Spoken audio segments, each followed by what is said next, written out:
This video is sponsored by Extra Edge Fitness. स्थायी समिति अध्यक्ष प्रकाश जी, सत्ता पक्ष नेता अविनाश जी, विरोधी पक्ष नेता ताना जी,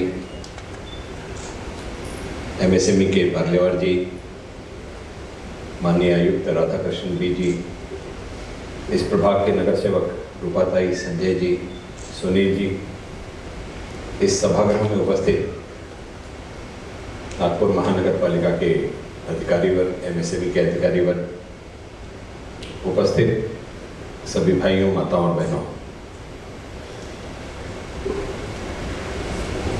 मुझे ऐसा लगता है पार्लेवार जी कि आज इस सभागृह में 90% महिलाओं की संख्या रहती तो मुझे और ज़्यादा अच्छा लगता।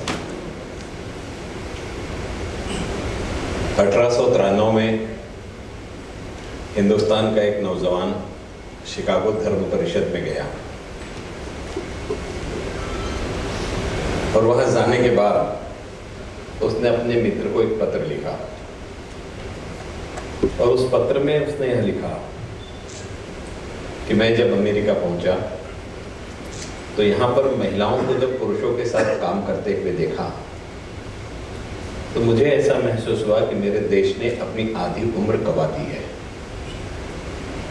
अगर राष्ट्र की आधी आबादी को हमने चूल्हे और चौके तक सीमित रखा और उन्हें समाज में समाविष्ट होकर के आगे काम करने का मौका नहीं दिया तो ये उनके साथ अन्याय है। ऐसा यहाँ आने के बाद मुझे लगा। एक विचार 1893 में स्वामी विवेकानंद ने शिकागो धर्म सम्मेलन में भाग लेने गए तो पत्र के द्वारा अपने मित्र को मद्रास में पत्र लिख करके बताया। आप कल्पना कीजिए कि 1893 में उन्होंने विचार किया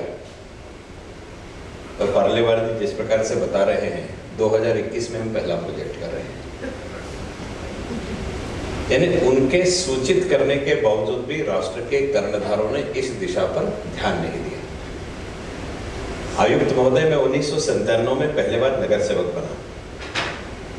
तब नगर सेवक बना तो मेरे मन में आया कि मैं जिस प्रभाग से नगर सेवक हूँ वहाँ मार्केट है, वहाँ एक बस स्टैंड है गांधी बाग, वहाँ आसपास में 3-4 लड़कियों की स्कूलें हैं और बिंझानी कॉलेज को जाने वाले भी बहुत सी बेटियां उसी रास्ते से पैदल जाती हैं।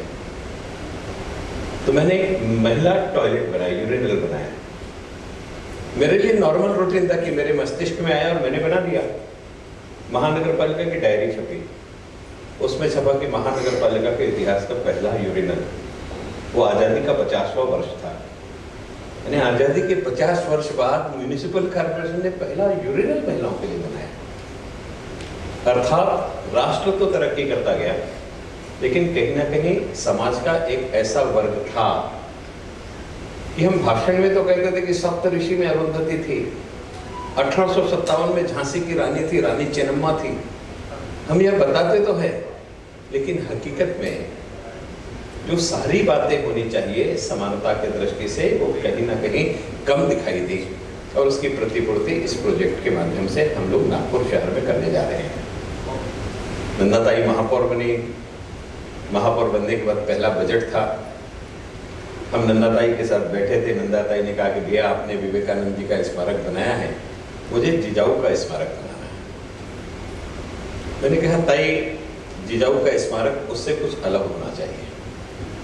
हमने जगह ढूंढी तो यह जगह बहुत अच्छी लगी। प्रशासन की कार्य प्रणाली है, जैसा अभी पार्लेवार जी ने कहा कि हम वहाँ खर्चा तो कर सकते हैं, लेकिन उसके पहले वो भारत सरकार को जमीन देगी तो हम खर्चा कर सकते हैं। वैसे ही अड़चन यहाँ भी आ गई। कोर्ट ने एक निर्णय दे दिया, जिस निर्णय में उसने लिख दिया कि एजुकेशन की जो जगह आरक्षित है वो केवल एजुकेशन पर्पस से यूज की जा सकती है, दूसरे पर्पस से नहीं की जा सकती है। हम फिर अटक गए। नंदाताई बोली कि जगह तो वही अच्छी है और वही करना है, हम कोई बीच का रास्ता निकालें। मैंने कहा इसको अगर हम रिसर्च सेंटर या इंस्टीट्यूट में तब्दील कर देंगे तो एजुकेशन पर्पस हो जाएगा, और जब पर्पस एजुकेशन हो जाएगा तो उस जगह का हम यूटिलाइजेशन कर सकेंगे। ताई ने कहा कि क्या होना चाहिए? मैंने कहा जिजाऊ स्मृति शोध संस्थान, रिसर्च सेंटर करके हम इसको करेंगे। इस दृष्टि से उस नाम ने जन्म ले लिया। अब क्या करना है ये निर्धारित हो गया, नाम भी निर्धारित हो गया। अब इसकी संकल्पना कौन तैयार करे, ऐसा विषय था। तो यहाँ आर्किटेक्ट सातपुते जी सामने बैठे हुए हैं। मैंने ताई से कहा कि ताई, मेरे वार्ड में ई लाइब्रेरी का बहुत अच्छा कंसेप्चुअल डिजाइन उन्होंने तैयार किया है और नए दृष्टि से व्यवस्थापन किस प्रकार से हो सकता है, मुझे ऐसा लगता है कि उनको हमने मौका दिया तो यह सब हो सकता है। अब सातपुते जी ने डिजाइन तैयार करी, कार्य प्रणाली, और सातपुते जी ने डिजाइन तैयार करने के बाद महानगर पालिका टेंडर में गए आर्किटेक्ट नियुक्त करने के लिए, और बीच में तीसरा व्यक्ति आके था। ये शासन की कार्य प्रणाली जो है, उस कार्य प्रणाली के कारण भी बहुत बार प्रोजेक्ट धीरे धीरे लंबे हो जाते हैं। कि सारी चीज तात्कालीन आयुक्त को समझाने के बाद सातपुते जी की डिजाइन पर हम लोग आगे बढ़े। और आप कल्पना कीजिए कि जिजाऊ इस नाम का हमने उसमें उपयोग किया था, इसलिए जिजाऊ के अनुरूप यह प्रकल्प बनना चाहिए, ये प्रकृति ने निर्धारित करके रखा था। और जिस समय उसका भूमि पूजन हुआ तो माननीय आयुक्त गडकरी साहब के पास एमएसएमई मंत्रालय आ गए, और गडकरी साहब यानी नित्य नूतन नई संकल्पनाओं को जन्म देने वाला कोई व्यक्ति हिंदुस्तान में है तो एकमात्र रॉयल्टी केवल गडकरी साहब के पास है। वो भूमि पूजन करने के लिए गए और उस मंच पर उनके पास विचार आया कि हम एमएसएमई के साथ मिलकर के इसको नया स्वरूप क्यों नहीं दे सकते हैं। अब विचार आना एक बात है, उस विचार को कागज पर नियमों में बैठा करके उसे अंगीकृत करवा लेना, एग्जीक्यूट करवा लेना, ये एक कला है। और ये कला किसी से सीखना है तो गडकरी साहब से ही सीखी जा सकती है, दूसरा कोई व्यक्ति नहीं मिलता। उन्होंने तुरंत पार्लेवार जी को बुलाया, मंच पर पार्लेवार जी से चर्चा करी, पहले नहीं, मंच पर पार्लेवार जी से चर्चा करी, और मंच की चर्चा से उद्भव जो विचार था उसने इस स्वरूप को जन्म दिया। और आज माननीय नितिन जी के प्रयासों से इस प्रकल्प के लिए एमएसएमई के माध्यम से हमें राशि भी मिल गई है। अब यह राशि मिलने के बाद इसमें और क्या अच्छा हो सकता है, अब और क्या अच्छा हो सकता है, उस दृष्टि से इंक्यूबेशन सेंटर, पहले एग्जीबिशन सेंटर था, उसमें इंक्यूबेशन सेंटर भी साथ में जुड़ गया, और इस दृष्टि से सर्व समावेशक एक प्रकल्प नागपुर शहर के लिए बन सके जो केवल और केवल महिला उद्योजिकाओं को आगे बढ़ने के लिए संकल्पित कर सके। इस दृष्टि से एक नियोजन को किया गया, और जो सपना नंदाताई ने देखा था कि जिजाऊ के नाम से एक अस्थायी स्मारक होना चाहिए, तो जब ये सारी महिलाएं यहाँ से बाहर निकलेगी तो आप कल्पना कीजिए कि नंदाताई के उस सपने को हम लोग यथार्थ में साकार होता हुआ देखेंगे। मैं एक निवेदन करना चाहता हूँ पार्लेवार जी से कि हम ये प्रकल्प महिलाओं को लेकर के बना रहे हैं। सर, नागपुर महानगर पालिका हो या नागपुर शहर हो, हम जब भी कोई रिजल्ट आता है, चाहे वो एसएससी का हो, चाहे वो एसएससी का हो, चाहे वो इंजीनियरिंग का हो, हम जब लोगों के सत्कार करने जाते हैं ना मेरिट के, तो कहते हुए खुशी महसूस होती है कि उसमें से 75% हमारी बेटियां ही होती हैं। इसलिए हमारी बेटियां किसी भी सेक्टर में कहीं भी पीछे नहीं हैं, उन्हें अवसर देने की आवश्यकता है, और वो अवसर इस केंद्र के माध्यम से आप प्रदान करेंगे, इसका मुझे बहुत अच्छा विश्वास है। हर वर्ष नागपुर महानगर पालिका एक हमारे यहाँ एग्जीबिशन लेती है महिलाओं का, वो एग्जीबिशन महानगर पालिका का कंपल्शन करके हम लोग लेते हैं। सब लोग बहुत खुश होते हैं, और मैं हर साल हमारे आयोजक अधिकारी पर नाराज होता हूं। मैं खुश इसलिए नहीं होता हूं कि सबको रोजगार मिला, सबको 15 दिन व्यवसाय करने के लिए स्थान मिला, मैं नाराज इसलिए होता हूं कि इसका नाम महिला उद्योग का मेड़ावा है, तो महिलाओं ने उत्पन्न किए हुए पदार्थों की, उत्पाद की बिक्री वहां पर होना चाहिए। मैंने किसी एक दुकान से सामान खरीदा और उस सामान को मैं वहां स्टॉल लगा करके बेच रही हूं, ये उद्योजिका का स्वरूप नहीं है। वो उत्पाद महिला ने तैयार किया और उसको बाजार देने के लिए वहां पर जो काउंटर उसको मिला, उसके माध्यम से मैंने उसका नियोजन करना चाहिए, तो यथार्थ में उसका असली स्वरूप आता है।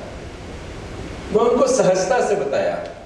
मैं हंसापुरी में रहता हूं, हंसापुरी यानी सेंट्रल इंडिया का चूड़ी का सबसे बड़ा बाजार। मैं कहता हूं कि आप वहां से चूड़ी खरीदे, चूड़ी में वैल्यू एडिशन करें, और वैल्यू एडिशन करके उस कलात्मक चूड़ी को आप बेचें, तो ये आपका उत्पादन हो गया। आप चूड़ी डालने का कारखाना तो नहीं डाल सकते, लेकिन चूड़ी में तो वैल्यू एडिशन कर सकते हैं ना। और आजकल सिरेमिक के माध्यम से, बाकी माध्यम से चूड़ियों पर इतनी सुंदर कलाकृति होती है कि उसमें से 1 रुपए की चीज 10 रुपए की हो जाती है। और उसमें महिलाएं जो घर में बैठ करके मेहंदी के कौन से काम करती है ना, वही काम सिरेमिक से चूड़ियों के ऊपर महिलाएं अगर कर ले तो उसमें वैल्यू एडिशन अपने आप हो जाता है। तो हम महिलाओं के मन में यह भाव उत्पन्न करें कि किसी दूसरे के पदार्थ को हम बेचने की अपेक्षा हम अपना क्रिएशन करें, उसको बेचे, भले ही वो छोटे स्वरूप में हो, आगे चल करके वो बड़े स्वरूप में हो सकता है। किसने सोचा होगा कोई लिज्जत पापड़ बनाने वाली हमारी जो बहन है, उसने 10-20 किलो आटे के साथ में लिज्जत पापड़ बनाना चालू किया होगा। आज लिज्जत पापड़ देश का ब्रांड है, नाम है लिज्जत पापड़, बोलने के बाद उसकी ऐड कानों में अपने आप गूंजने लगती है। आप कल्पना कीजिए कि निरमा पाउडर बनाने वाला वॉशिंग पाउडर, वो साइकिल पर घूम करके निरमा वॉशिंग पाउडर बेचता था। अब जो साइकिल पर घूम करके निरमा वॉशिंग पाउडर बेचता था, वो व्यक्ति, यार निरमा अपने आप में ब्रांड हो गया। नीले रंग का पाउडर देगा तो हम उसको सर्फ कहते हैं, पीले रंग का देगा तो उसको निरमा कहते हैं। नाम क्या है मालूम नहीं, हमारे मुंह में पीला पाउडर दिखा है, निरमा ऐसा बैठ गया है करके। तो हम हमारी मेहनत से अपने प्रोडक्ट की ब्रांडिंग ऐसी कर सकते हैं जो हमेशा स्थायी हो सके। आप यहाँ उद्योजक जब तैयार करेंगे तो मेरा एक निवेदन है कि विदर्भ के उत्पादों को लेकर के अगर हमने इसमें क्लस्टर डेवलपमेंट की दृष्टि से काम किया, आपने विशेष रूप से यहाँ पर उल्लेख किया कि फूड प्रोसेसिंग यूनिट, मैं भी इलाहाबाद में अखिल भारतीय महापौर परिषद थी, उस कार्यक्रम में गया। तब कार्यक्रम में जाते समय यहाँ से वहाँ जाने के लिए 2 जगह फ्लाइट चेंज करके तीसरी जगह टैक्सी से जाना ऐसा विषय था, इसलिए मैंने बाय रोड जाने का तय किया। पार्लेवर जी, नागपुर में सोन पपड़ी बनती है और सोन पपड़ी के सारे कारखाने, मैं जिस वार्ड को रिप्रेजेंट करता हूँ 80% वही है। अब ये सोन पपड़ी का इतना प्रभाव है कि मैं नागपुर से निकला तो सोन पपड़ी वालों ने मेरी व्यवस्था देवलापार में भी की थी। सोन पपड़ी वालों के साथ संबंध होने के कारण मेरी व्यवस्था जबलपुर में भी थी। मुझे मैहर में देवी के दर्शन भी सोन पपड़ी वालों ने कराया, रीवा में मेरा स्वागत भी सोन पपड़ी वालों ने किया। और मैं जब इलाहाबाद में पहुंचा तो वहां भी सोन पपड़ी वाले थे, मैं जब बनारस में पहुंचा तो वहां भी सोन पपड़ी वाले थे, मैं अयोध्या में पहुंचा तो वहां भी सोन पपड़ी वाले थे। कारण क्या? तो सोन पपड़ी नागपुर में बनती है। अब आप कल्पना कीजिए कि एक सोन पपड़ी के कारण एक महापौर का इतनी जगह अगर सत्कार होता है, तो हम सोन पपड़ी के लिए अच्छा क्लस्टर बना करके हम क्यों नहीं आगे बढ़ सकते? विश्व के सभी राष्ट्रों में हिंदुस्तान की सोन पपड़ी, हीरा स्वीट की निर्यात होती है। नागपुर की हीरा स्वीट, सोन रोल पूरे विश्व में निर्यात होता है। क्या इस माध्यम से महिलाओं को लेकर के हम कुछ अलग से इस इंडस्ट्री के बारे में कर सकते हैं क्या? केवल वही नहीं, गडकरी साहब एक नई संकल्पना को जन्म देने वाले हैं। उन्होंने यहां संतरा होता है तो संतरा बर्फी क्यों नहीं बनना चाहिए? अब मदर डेयरी के साथ में मिलकर के संतरा बर्फी बनानी चालू कर दी। अब देखिए, वो संतरा बर्फी को लेकर भी एक बहुत बड़ा बाजार है। क्या हम फूड इंडस्ट्री के माध्यम से संतरा जन्य उत्पादों में और वृद्धि करके इस दृष्टि से आगे हम लोग प्रयोग कर सकते हैं? क्या उस पर भी हमने विचार करना चाहिए? सेंट्रल इंडिया का बहुत बड़ा एग्रो बाजार नागपुर का है। हमारी कृषि उत्पन्न बाजार समिति शायद एशिया की सबसे बड़ी कृषि उत्पन्न बाजार समिति, और मैंने बहुत नजदीक से देखा है। मैंने देखा है कि दानदाता बाजार में खड़े रहते हैं। किसानों की गोभी 1 रुपए किलो बिकती है और वो गौशाला में खाने के लिए हम लोग भेज देते हैं। और गायें भी गोभी खा के परेशान हो जाती है तो गाय भी गोभी खाना बंद कर देती है। और टमाटर तो खेत में डाल दिए जाते हैं। क्या हम फूड प्रोसेसिंग यूनिट के माध्यम से, हमारे एक नोगा था, जिस नोगा के माध्यम से हम टमाटो केचप बनाते थे, और हमने तो बचपन से नोगा के टमाटो केचप खाया, बाद में बहुत सारे आ गए। तो ये सारी चीजों का नियोजन करके विदर्भ के उत्पाद और विदर्भ के उद्योजक इनके माध्यम से हम उत्पाद करके ऐसे क्लस्टर डेवलप कर सकते हैं क्या, जिससे यहाँ कृषिजन्य उत्पाद में भी हम फूड प्रोसेसिंग यूनिट के माध्यम से यहाँ की महिलाओं को एकीकृत कर सके। इस दृष्टि से भी विशेष रूप से आपने विचार करना चाहिए, ऐसा मुझे व्यक्तिगत तौर पर लगता है। और ये सारी चीजों के बाहर हम जिन चीजों का उत्पाद कर रहे हैं उनको बाजार उपलब्ध कराने की जिम्मेदारी, ये बहुत बड़ी बात है। कारण मार्केटिंग स्किल, अपने प्रोडक्ट की ब्रांडिंग, ये सारी चीजें अगर नहीं रही तो एक अच्छी वस्तु भी बनने के बाद जगह के जगह पर समाप्त हो जाती है। इसलिए हमारे यहां से जो उद्योजक हम तैयार करेंगे, इनके द्वारा उत्पन्न उत्पाद को बाजार कैसे उपलब्ध करा करके देंगे, इस दिशा में भी हमने विचार करना चाहिए, ऐसा मुझे लगता है। अगर वो आपके विचार में समाविष्ट है तो बहुत अच्छी बात है, नहीं है तो उसका भी नियोजन करना चाहिए। मैं मेरा व्यक्तिगत अनुभव बताता हूं। मेरे पड़ोस में एक सत्यनारायण राठी नाम के व्यक्ति रहते थे। वो सत्यनारायण राठी जी ने एक स्कूटर की डीलरशिप ली। आंध्र प्रदेश सरकार ने स्कूटर बनाना चालू किया और उस स्कूटर का नाम था केसरी। आपने नाम भी नहीं सुना होगा। अब पहली स्कूटर उन्होंने खुद के लिए खरीदी, कारण उद्घाटन कहा कि हम बजाज जो गाड़ी थी वो नंबर लगा करके लेते थे, नंबर लगा करके। और उस वातावरण में भी ये केसरी स्कूटर दोबारा बिके नहीं। 1.5 साल बाद राठी जी ने निर्णय लिया कि मैं इस एजेंसी को वापस कर देता हूं। इसी बीच में वो राठी जी का एक भांजा बी मैकेनिकल हुआ और उसने कहा कि मामा एक काम करते हैं कि यह जो स्कूटर की एजेंसी आप नहीं चला रहे हैं, ये स्कूटर की एजेंसी मुझे दे दीजिए, मैं इसका संचालन करूंगा। मामा ने अपने भांजे को डीलरशिप दे दी। स्कूटर का नाम बदल गया और वो केसरी की जगह विजय सुपर के नाम से बाजार में आने लगी। विजय सुपर, ये नाम आपको याद होगा।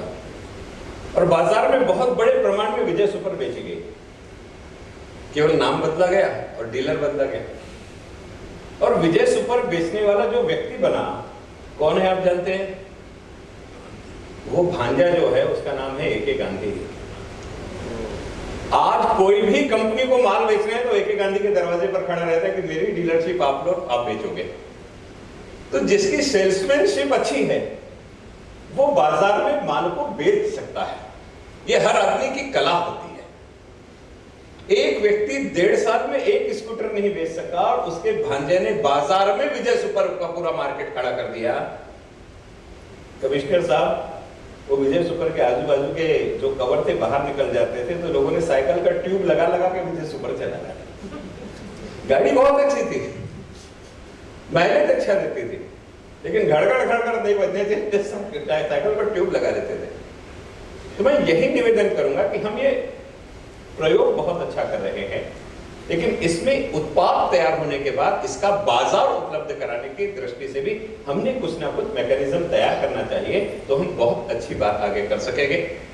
मैं एमएसएमई मंत्रालय का विशेष रूप से आभार भी व्यक्त करना चाहूंगा, अभिनंदन भी करना चाहूंगा कि एक विचार जो नंदाताई के कार्यकाल में एक बीज के रूप में बाहर आया, अंकुरित होकर के उसका भूमि पूजन हुआ, उसे वटवृक्ष का रूप प्रदान करने के लिए वैल्यू एडिशन करके एमएसएमई मंत्रालय इसके लिए और निधि उपलब्ध करा करके आगे कार्य कर रहा है। माननीय आयुक्त जी सकारात्मक विचार करने वाले हैं और महिला उद्योजकों का यह प्रकल्प इस देश के लिए दिशा दर्शक ठहरने वाला पहला प्रकल्प नागपुर शहर में होगा। इसलिए महानगर पालिका से लगने वाले सारे संसाधनों की और आवश्यक कार्यकलापों की हम लोग पूर्णता के साथ में आपको मदद करेंगे, ऐसा मैं विश्वास दिलाता हूं। और एक अच्छा प्रकल्प तैयार करने के लिए इससे जुड़े हुए सभी साथियों का हृदय से अभिनंदन करता हूं। बहुत बहुत धन्यवाद। एक्स्ट्रा एज फिटनेस का complete solution. You will find all solution of fitness here. We provide new techniques of fitness and weight loss which has Zumba, mixed martial arts and also Bollywood dance, where we will provide you expert trainers. We provide Being Strong brand equipment which makes you more stronger. You will get students, monsoon and all attractive packages here.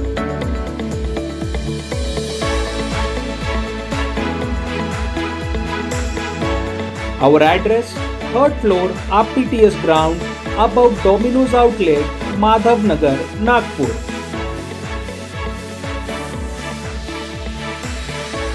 Contact us on 8669669737.